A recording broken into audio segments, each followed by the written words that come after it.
Good afternoon. Welcome to Fisheries 507 Applied Time Series Analysis. Today's lecture will be covering dynamic linear models. Various topics we're going to deal with today will cover quite extensively univariate DLMs, and by univariate I mean in the response, so a scalar, but by the end of the lecture we will delve into multivariate response dynamic linear models. With respect to the univariate response models, we'll talk about what stochastic level and growth terms mean. We'll spend some time with dynamic regression. We'll look at dynamic regression with fixed seasonal effects. And then we'll talk about forecasting with DLMs and model diagnostics.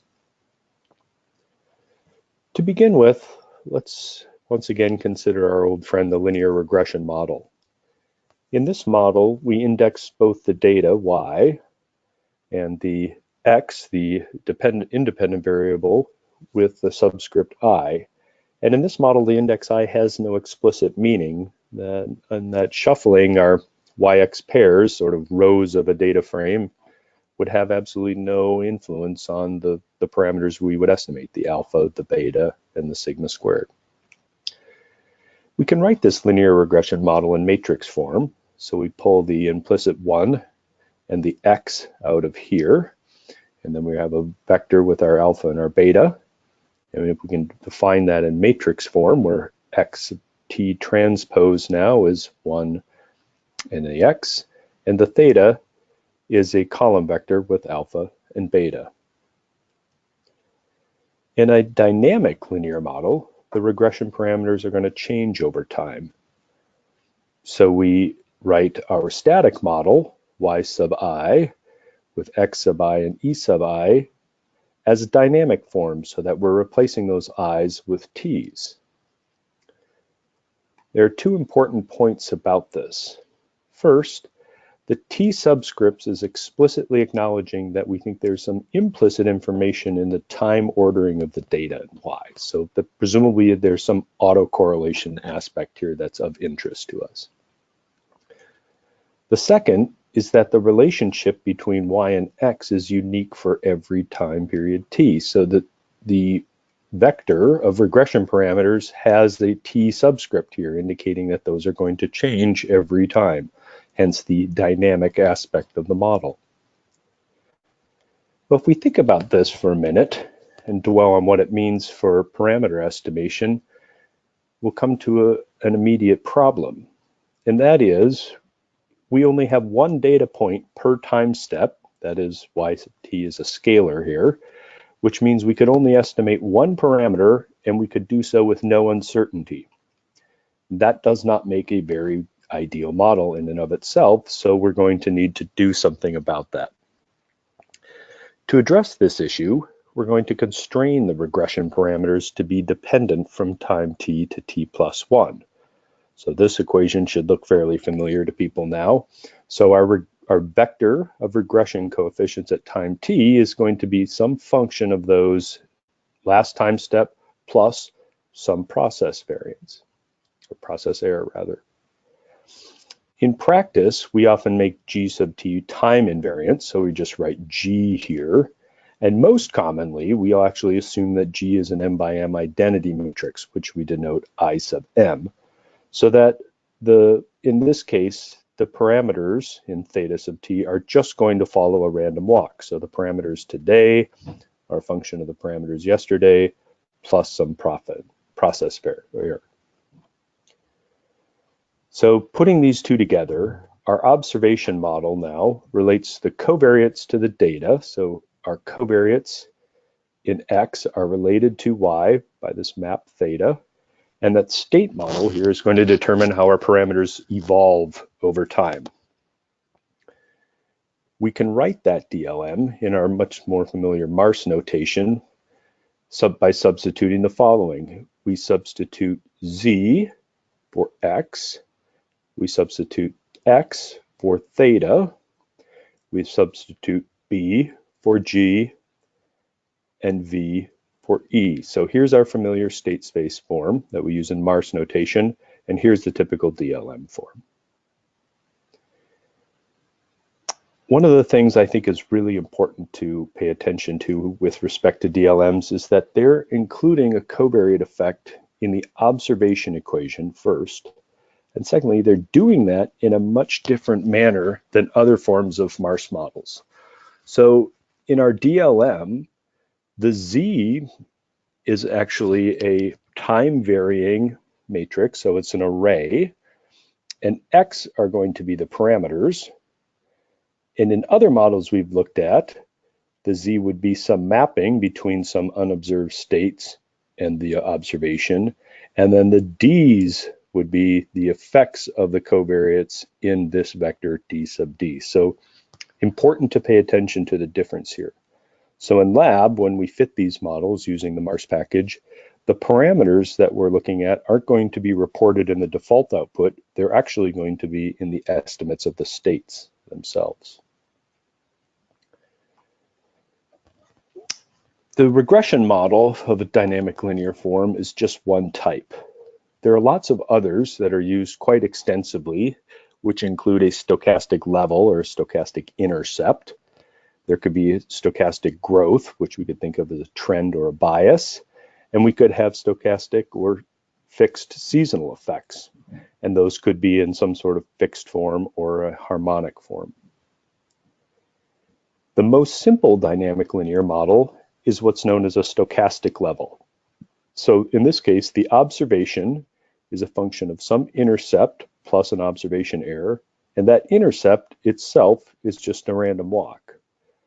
So if we think about this for a moment, this is simply a random walk with observation error, a model we've seen quite a bit in this course, right? So here's a random walk, and here's an observation of that random walk with some observation error here.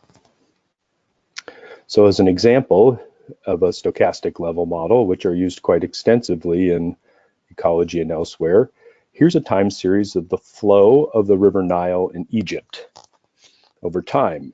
And in the late 1800s here, there were dams constructed which tended to restrict the flow. So if we fit a stochastic level model through there, here's our random walk with observation error. So you can in fact see that this does pick up quite a decrease in the overall flow during that time. How about a model which has stochastic level and a deterministic growth component here? So now we've got a level that's varying as a random walk, but there's some deterministic growth component, eta, which acts to push this random walk in some direction or another, which of course is just a random walk with bias. So here we've got a biased random walk where u is the bias term and the y sub t is an observation of that biased random walk. So that's very simple, all that is. So stochastic level with deterministic growth is just a random walk with bias. We could also have a stochastic level with stochastic growth. So in this case, not only does the level change over time, here's your biased random walk, but the bias itself changes over time. So the level is a biased random walk, and the growth, or the bias itself, is a random walk. So it is evolving as well. So if we think about putting this model together now in a matrix notation, one way to do this is to actually write out both of these models in a little more explicit form. So here's our biased random walk with the biased eta t sub minus 1, and we have a random walk for the eta term. Well, all I've done here is just rewritten that second equation where we put a 0 times the same sort of term. So now we have alpha t sub 1 here, eta t sub 1 here. We can now write this model out in matrix notation. So we can define a vector theta sub t, which has our alpha, our level, and eta, our growth. And here's G, our evolution matrix, which has a 1, 1, 0, and 1, which come directly from this bit right here. And then we have theta at t minus 1, which means alpha sub t is going to be what? Alpha t minus 1 plus 1 times this, eta t minus 1 plus alpha t. It's exactly the equation we have here. Likewise, eta will have no effect of alpha t times t sub 1, but it would have the effect of eta t sub 1. So this is just the matrix form for the evolution of our two parameters. The observation model for a DLM with stochastic level and stochastic growth works somewhat similarly. So you'll recall all we want is an observation of that biased random walk. But we can write this as having the effect of that biased random walk plus no effect of the growth, because we want this growth aspect to occur in the random walk itself. So if we define x t transpose as 1 and 0 and multiply it by our theta, we're going to get y sub t is going to equal alpha sub t plus v sub t. Similarly, we might write a model with stochastic intercept and slope. So here's a DLM that has a time-varying intercept and a time-varying slope. We do the same trick. We just identify which the two pre-multipliers are. Here I've just switched that term.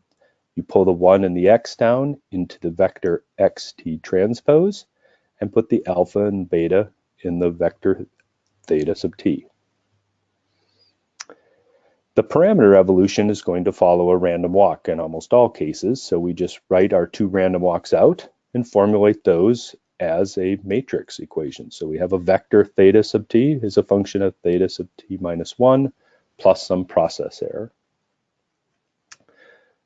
Now let's look at a univariate DLM with a fixed seasonal effect. So you might imagine a case where we had monthly data or quarterly data, and we have a regression model which has a time-varying intercept, a time-varying slope, plus the effect of quarter. So the idea is that gamma sub quarter is going to equal one of 4 different parameters depending on which quarter of the year it is. So how would we write out that model? Well, let's do it just the way we wrote the other one out. We'll pull the precursors out into the vector x, and we'll put all of the parameters into a vector y. So here's a 1, we'll bring that down. Here's an x, we bring that down, and there's another number 1 here. So we bring that down, and our theta is the alpha, the beta, and the gamma. How should we model the fixed effects of quarter, though? So here we have our observation equation, and down below here I've written out the evolution equation. We know that we want our intercept and our slope to follow random walks, so that's the top bit here. But what do we put in here? Well, if we think about this for a moment, these are fixed effects of quarter, so we don't want them to evolve over time. So we'd want a process error of 0 for all t, which means the y at quarter is just the y at the quarter. Okay, that's good. But how now are we going to select the correct quarterly effect? So remember, if it's quarter 1, we have to choose gamma 1. If it's quarter 2, we choose gamma 2, etc. How can we do that? Well, one way would be to separate out our quarterly effects into its components. So rather than gamma sub quarter, we just write gamma sub 1 plus gamma 2 plus gamma 3 plus gamma 4. We do the same trick where we pull the coefficients out into the x, and then we write all of our regression parameters down in this vector theta. But the question now is, how are we going to select only the current quarter? So if it's quarter 1, we want 1, but we don't want the effects of 2, 3, and 4. Well, one possibility would be to set some of the values in x to 0. So if it were quarter 1, we could just say, make this a 1 and the rest of these 0. And we multiply this out, we're going to get just the first 3 effects here, alpha, beta, and gamma 1. And when it's quarter 2, we could set the first quarter to 0, the second one to 1, the third and the fourth to 0. And then this multiplying by this would just pull out the second quarter effect. But the question now is, how are we actually going to select the correct 0, 1 values without some sort of hand-holding the entire exercise? Well, a more straightforward way to do this would be to instead reorder the gamma sub I within the vector theta. So if we just fixed our vector here as 1 for the intercept, x for the slope, 1 for the seasonal effect, and then 0, 0, 0, and we shuffled these things. So here's quarter 1, we'll get the right quarter effect. And what if at quarter 2 now, we just shuffled this around? So we had quarter 2 on top, quarter 3, quarter 4, etc. But the question now is, how are we going to shift those various elements within theta? Just like we had this problem with shifting the various members around the x, how are we going to shift the various parameters around in theta? Well, this is where our evolution matrix G comes into play, and we can use a non-diagonal G to get the correct quarter effect. So at first glance, you might think, oh, this is just an identity matrix. Well, it's only the identity for the upper left here. So this is our effect of alpha, here's beta, and then we have 4 quarterly effects here, but you'll see that the off diagonal here is set to 1, this diagonal is 0, and then we have a 1 down here. Well, how is that going to work? Well, when we take that and multiply it by our theta at t minus 1, you'll see that it's going to get the correct evolution. So the first element here is going to be 1 times alpha t minus 1, okay. Beta will be 1 times beta t minus 1, okay. Gamma 2 is now going to be not gamma 1, because that's 0, but instead be gamma 2. Then gamma 3 is gamma 3, gamma 4 is gamma 4, and then the fourth element down here is actually going to be the first. So we have essentially shifted this one more time, and if we iterated that again, we would do the same thing. So now we've just shifted all these one more time. So by having a non-diagonal G, we can have the model essentially iterate each time step and grab the correct seasonal effect. And you could do this with other seasonal data as well. If this were monthly data, this subdiagonal here would be 12 by 12 rather than 4 by 4. And the off diagonal would still be this 1s all the way down, with the very last row having a 1 down here in the third column. It turns out that dynamic linear models are often used in a forecasting context, where the idea is that we want to make some sort of prediction for time t based on the data up through time t minus 1. So we get up this morning and we want to make a forecast about how many fish we're going to catch before we ever set out on the water, based on all of our catches up through yesterday. So the way this works is, in general, in sort of pseudocode, what we'd like to do is get an estimate of today's parameters from yesterday's. We're going to make a prediction based on today's parameters and those covariates. We'll get our observation for today, and then we'll update our parameters and repeat this exercise, right? So we just get an estimate from yesterday, observe today, update, move on. So the first step, we need to define those parameters at time t equals 0. So, right, we have an autoregressive component for our parameters. At some point, if we go back far enough in time, we'll end up at t equals 0. So typically what we do for a theta at 0, so here's our vector of parameters at time 0, and at this point we have no data. We have yet to observe the system at all. So all we do is essentially give those a prior distribution with some mean, so call this vector pi, plus some process variance. And that process variance is going to be multivariate normal with some covariance matrix lambda. Okay, so this is straightforward. This is just exactly what we would do with any Mars model. We have to make some assumption about what the initial distribution of the states is. And once we've done that, we should be able to estimate the rest of the model. Okay, from this model, we can see that the expectation of theta at time 0 is going to be the vector pi, right? We talked about this last time. Here's the deterministic part of the model. Here's the stochastic part of the model. And those are going to mean that the expectation is pi, and the variance, or covariance, is this matrix lambda.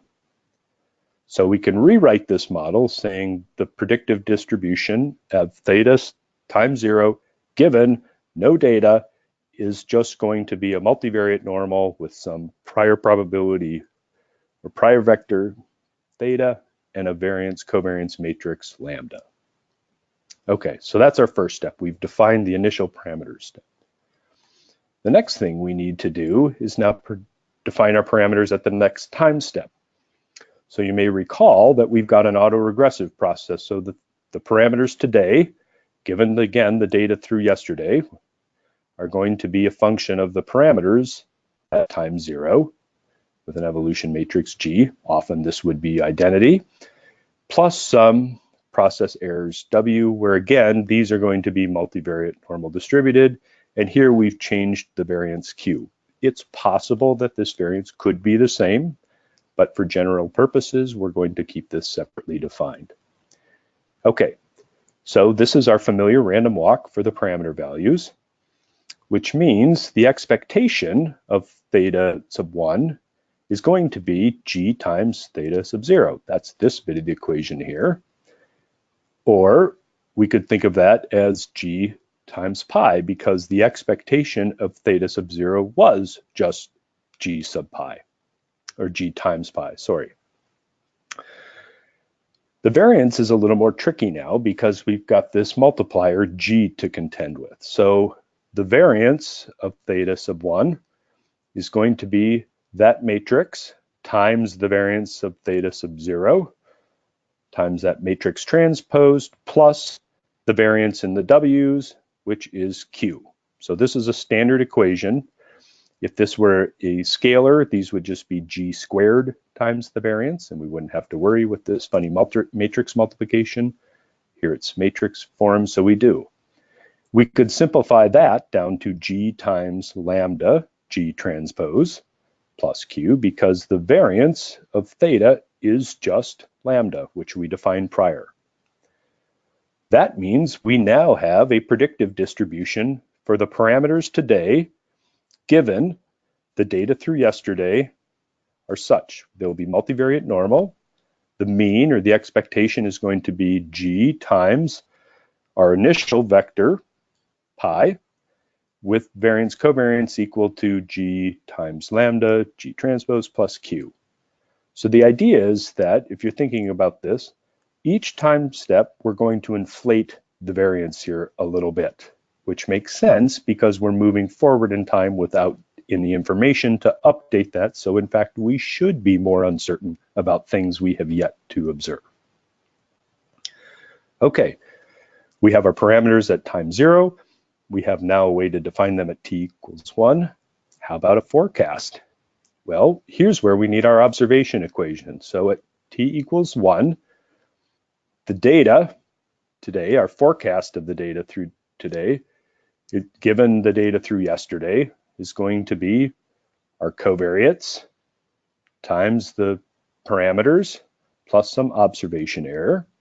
That means the expectation at y sub 1 is simply the left-hand part of this side. So that's going to be the predictors, the covariates, times the regression coefficients. And we know now that the regression coefficients at t equals 1 were just G times the expectation of those at t equals 0, which was this vector pi. Okay, so we're replacing the theta sub 1 with the expectation for it. Just like we did before, the variance of y now is going to be x transpose times the variance of theta sub 1 times x. So here's that trick we have to do. Plus now the variance in E sub 1, well, the variance in E sub 1 is just R. And note that this will mathematically work out to be a scalar, not a matrix. Well, we know that the variance of theta sub 1 is this long little bit from last time. All of this was just defined previously, so we can now write that on the inside and select, move up. So here, remember, was our variance of theta sub 1.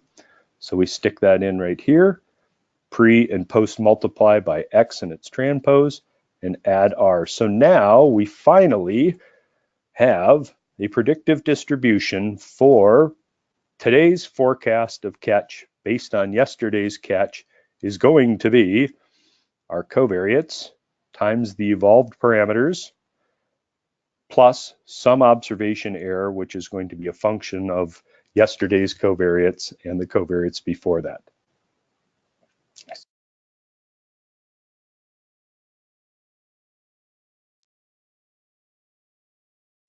Okay, so putting all that together, we have three equations that we really need to make a predictive DLM. We can specify the initial parameters values, we have a way to specify the evolution of the parameters, and we have a way to make a prediction based on those parameters and the data through yesterday. This may look somewhat daunting, and I'm sure it will take you a moment to go back through the math and to work it out for yourself. You will see in lab on Thursday, however, that using Mars to fit these DLMs is actually going to make all of this much, much easier for you. You will not have to do all of these calculations by hand. Mars will do them for you, and you can easily extract those bits of information to your liking. Okay, just like any other model, DLMs should be evaluated for their fit. Did they meet your expectations, the assumptions that you went into the process with? So dealing with forecasts, often we like to calculate a forecast error. So the idea would be our forecast error would be the difference between the observation at time t and a prediction at time t. And based on those forecast errors, we might do things like we've talked a little bit about in class, and Eli will focus on a little more. Could calculate root mean squared error, the mean absolute deviation, the mean squared error, any number of different things as far as sort of evaluate predictive ability. But with respect to diagnostics, I think what we're most concerned with is that, number one, our residuals, these forecast errors, are in fact normally distributed. That was one of the assumptions we made originally. And we'd also like to see no autocorrelation in our errors. So if we computed the covariance or the correlation between E sub t and a time-shifted version of itself, we want that to be zero. It's really easy to do this, especially with tools and something like R. We can easily check the assumption number one with some sort of QQ plot, and it'd be easy to check number two with an ACF or ACF plot. And you'll see how to do that in lab as well. Okay, let's take a moment now to expand upon our univariate DLMs. Those were univariate in the response, so just a scalar. It was the catch of blue crabs, not the catch of all crab species, for instance. And now move into multivariate systems. So by way of sort of introduction, the most simple multivariate DLM would be multiple observations of a stochastic level. Well, what does that mean? Here we've got now a vector, y sub t, which has n members in it. So y sub t is a column vector, that's n by 1. But we have one stochastic level out there that all of them are observing. So that means z is just going to be a n by 1 column vector with all ones. So that means every observation is looking at this stochastic level. That's just multiple observations of a random walk. We've seen that model before. Another quite simple multivariate DLM would be multiple observations of multiple levels.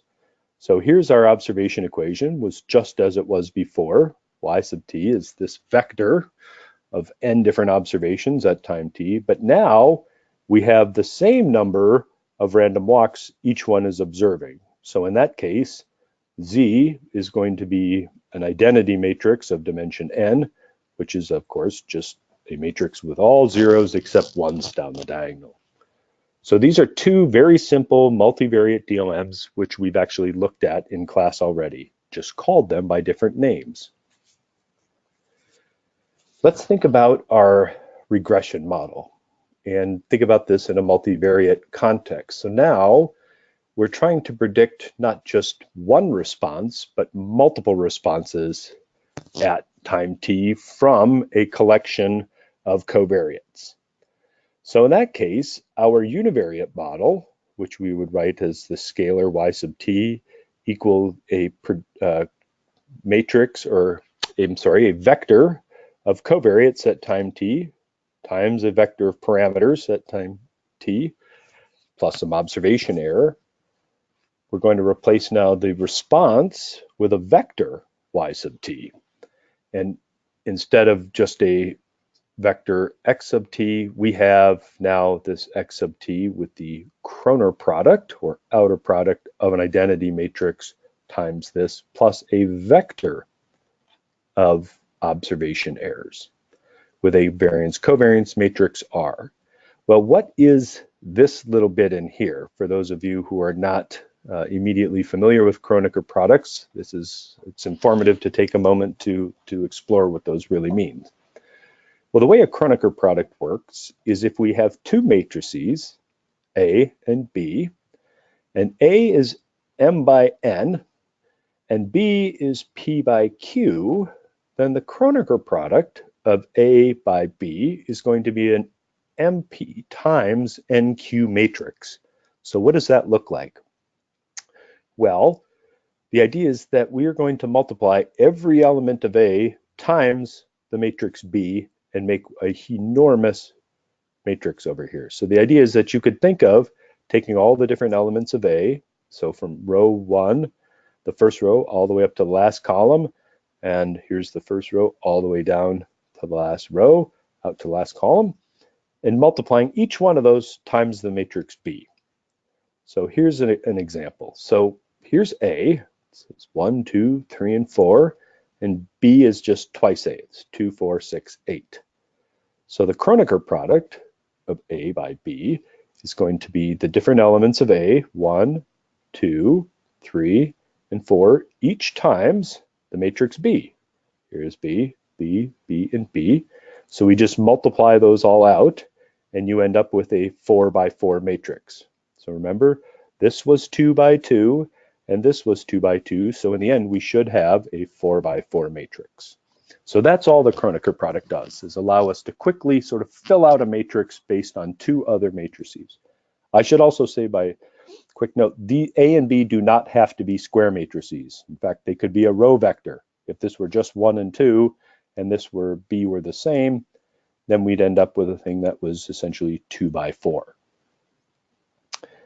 Okay, so here's a regression model where we had two different observations, y sub 1 and y sub 2. Here's the DLM in matrix form, which means we have x sub t. So we have an intercept and a slope to be multiplied by 1 and the covariate. And then we're going to take that by the Kronecker product of the identity matrix. And then we have a vector of regression parameters. And we have two intercepts, alpha 1, alpha 2, and two betas, beta 1, beta 2, because we have two time series. Now, that said, it would be possible to write out a DLM where you just had one intercept and one slope that was common to both of these, or maybe there were two intercepts, one slope, or one intercept, two slopes. You could do that by just writing out your model appropriately. Okay, so taking the Kronecker product now says, again, remember, we're going to take this, the first element here, multiply it by this matrix, and take that element and multiply it by this matrix. So when you do that, well, 1 times the identity matrix is the identity matrix, and x times the identity matrix is just a matrix with x sub t down the diagonal. So now you can see that y sub 1 at time t is going to be 1 times alpha 1 plus, oh, no effect alpha 2, oh, the beta 1 times xt plus no effect of beta 2 plus some observation error. And similarly, y sub 2 is not going to have any effect of alpha 1. It will have alpha 2, no effect of beta 1, and the effect of beta 2 times the covariate. So this Kronecker product is just a nice, convenient way of being able to construct this matrix here by its sort of sub-individual constituent parts. Well, what about the covariance of these observation errors? In a univariate DLM, this wasn't an issue because R was just a scalar. It was just one number. But now we have a variance covariance matrix which could take any form. and this was similar to the models for dynamic factor analysis we saw last week, we could have an IID error form, that is an equal and diagonal matrix, so one value along the diagonals and no covariance, so this means everybody has the same observation variance. We could have a situation where it was diagonal and unequal, so everybody gets a different variance, but there's no covariance among them. You might have the same variance and they all have some covariance. Or you might have a situation where you had a very unique situation. This might be completely unconstrained, all of these elements in, or you may have some where some are zeros, but others covary with one another. Quite flexible. That said, in many cases, just like any other state space model will try to fit, for every parameter you add here, you're going to need some data to try to estimate that parameter and the uncertainty about that parameter as well. So think hard about the system you're dealing with and what form you really would expect the observation errors to take. Because while it may be enticing to deal with some sort of system where you have fully unconstrained, hopefully your covariates are taking care of that, and particularly in a regression context, and you're left with a much more simple variance covariance structure. Okay, how about the parameter evolution for a multivariate DLM? We've addressed the observation component here, but we need to evolve these parameters. Well, it turns out we're going to use this Kronecker product for evolution just the way we did for observation. So our evolution equation for the univariate DLM was the vector theta with our parameter values being pre-multiplied by some matrix G, oftentimes which is the identity matrix times the parameters last time step. In a multivariate context, we have to multiply that G times an identity matrix of size n, just as we did with the observation. So what does that look like? If we had two regression parameters and we had two observations, then theta, as we saw before, is going to have two intercepts and two slopes. And we're going to model these as a random walk. So the evolution of those is going to be an identity matrix. So we don't want any evolution for an alpha and no, or just random walk for alpha, just random walk for beta. That means G is I2. Well, if we take our evolution equation, we have G, the Kronecker product of IN, which is really just I2 times a Kronecker product of I2 because G was I2. And we know that an I sub m times an I sub n should give us IMN. And if you take an identity matrix of dimension 2 with a Kronecker product of identity matrix dimension 2, you just end up with a very large identity matrix of dimension 4. So 2 times 2 is 4. This is a 4 by 4 identity matrix. So what that means is when we put our parameters together, we get the evolution to look like this. So we want each one of these parameters to evolve as a random walk and not at all be affected by any of the other parameters. So the off diagonals here are 0 on both the top and the bottom. Diagonal is 1. So here we are again with our familiar random walk for the parameter values. The variance of the evolution equation is also something we need to consider. So we're going to model the evolution of the parameters as a random walk. We need to say something about how large these W sub t should be and whether or not we expect them to covary with one another. Well, oftentimes what's done is, if you think about in particular our linear regression context where we had some number of alphas and some number of betas, so there could be 4 of these and 4 of these, we think about those as multivariate normal. They all have expectation 0, and then we typically would define some variance for the alphas and some variance for the betas. Each one of those is oftentimes just diagonal and equal. Okay, so this is a case where if this were the evolution variance for the alphas, we would have one value down here for the alphas, and if this were the betas, we'd have a different variance here for the betas, but each of those would have the same. So we'd really only be estimating 2 different parameters. the variance of the alpha and the variance of the betas. However, we might also decide that within the alphas or within the betas, we want each of those to evolve at a different rate. So we want the intercept for site 1 to vary differently than the intercept for site 2. Or the slope, the effect at some location be different than the effect at some other location. That said, again, thinking back to the systems and how we'd like to model these, that may be an increasingly difficult problem to solve. And in my own personal experience, trying to keep this as simple as possible is often the best way. Of course, if you were really bold and brave and you thought you had enough information, you might be able to fit an unconstrained variance covariance matrix to those data. But as I said before, in practice, I really suggest keeping Q as simple as possible. Before we move on to the last slide, what I did also want to say is that there are some cases where you may in fact want non-zero covariances between the alphas and betas. So for example, there's a solution to a Kronecker stock recruit function in log space where you write the model out as a linear regression equation.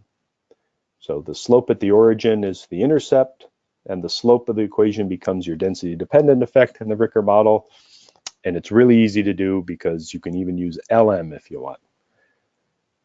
However, the slope and the sort of density dependent effect in that model are confounded. They tend to negatively covary. So if you were fitting a model like that, or some other model where you thought that there would be some perhaps negative covariance between the parameters, you may want to a priori specify some sort of covariance structure in the off diagonals here between the alphas and the betas. Okay, those were the topics for today, where we discussed univariate response DLMs with respect to stochastic level and growth. And you'll recall that these were primarily just observations of either a random walk or observations of a biased random walk where that bias may or may not itself be stochastic. We talked about dynamic regression models. So this is things where the slope and the intercept may change over time. And we looked at dynamic regression with fixed seasonal effects and saw how we could use an off-diagonal G to evolve those seasonal effects over time. We saw a little bit about forecasting with the DLM and saw how be able to use Mars to do that without too much problem. We learned a bit about model diagnostics. And then we ended with some brief detour into multivariate response DLMs, which, as you saw, were really just univariate DLMs with a little trick we can use to help us solve them with respect to building out the matrices. So with that, I'm going to say goodbye for the day and make sure to just drop me a note if you have any questions. Have a nice day.